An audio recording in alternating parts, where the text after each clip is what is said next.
Halimbawa po, attorney, siyempre, hindi mo maaalis sa mag-asawa na ang paniwala, lalo kami, ako, meron kang sexual rights sa asawa mo eh. So halimbawa, hindi mo naman pinipili kung kailan ka yung in heat, ano? So, paano yun? Pag ayaw ng asawa mo, so wala pong ibang paraan talaga kung para ano yung lalaki. So paano yun? Babae ka na lang ba? Di kaso na naman yun. So anong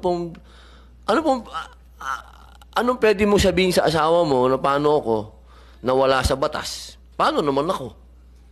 Wala ka sa mood. Paano ako nasa mood? Ano pong na pwede niyang gawin na nasa batas na wala naman siyang kaming choice bigla, gano'n na lang. Matulog ka na lang, gano'n. Siguro po ang issue doon eh hindi na legal, no? Ang issue doon na yan eh psychosocial. Legal, sa legal po. Alam mo, mapilit yung lalaki. Ano yung sa legal na pwede niyang gawin? Pwede bang, will you help me na lang? Gano'n na lang. Tulungan mo na lang. Ang hirap po pag Tagalog kasi hindi mo masabi, baka bastos ang dating. Matulungan mo ba ako? O paano po kaya? Anong pwedeng gawin na lang ng babae? Talagang no talaga. Bahala ka dyan sa buhay mo. Gano'n. Kung minsan kasi, yung no naman ng babae, hindi naman arbitrary, hindi naman, kung minsan, for instance, kagaya ng, well, yung instance na laseng yung asawa or under the influence of drugs, no? At gustong makipag-sex with the wife, no? Siyempre, under that circumstance, magiging violent. Hindi out of love. Attorney, wala pong violent. Hindi po siya lasing. Out of ano lang po, of urge. Kasi ano po yan eh, no? Siguro naman, sasang-ayon naman sa akin ng mga taong bayan pag sinabi kong may iba talagang urge ang mga lalaki talaga. May urge talagang nandun eh. So, paano yun? Andyan ng asawa mo to serve you. Ayaw niya. So, anong pwede kong, para hindi ako mareklamo ng asawa ko, o anong pwede kong sabihin sa kanya na mahal o babe, ano ba? Please help me in a way. Counseling po ang kailangan.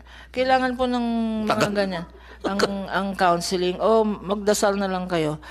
But, i-correct ko lang po yung statement. Kasi yung urge, mga 30 minutes lang yung urge na yun na mabaliw-baliw ka eh. Di ba? Manood po kayo ng Netflix, Korean telenovela. All I'm saying po, so legally, wala po? Wala po. Because sabihin mo sa asawa mo, help me.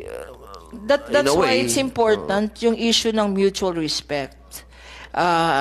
If your spouse refuses, whether valid or hindi, respetuhin natin yung decision ng wife or ng husband in that case. The other thing po is yung statement ng chair, with all due respect, hindi po obligasyon ng isang wife, sabi mo, is to serve the husband. Yun po yung, di ba, yun yung normal. I know. Yun yung na-instill sa atin. In fact, idadagdag ko lang, no? Kasi maraming lalaki dito nakikinig. Sa family code po natin, ibang code naman to. Sa family code, we amended the family code to remove the obligation of obedience.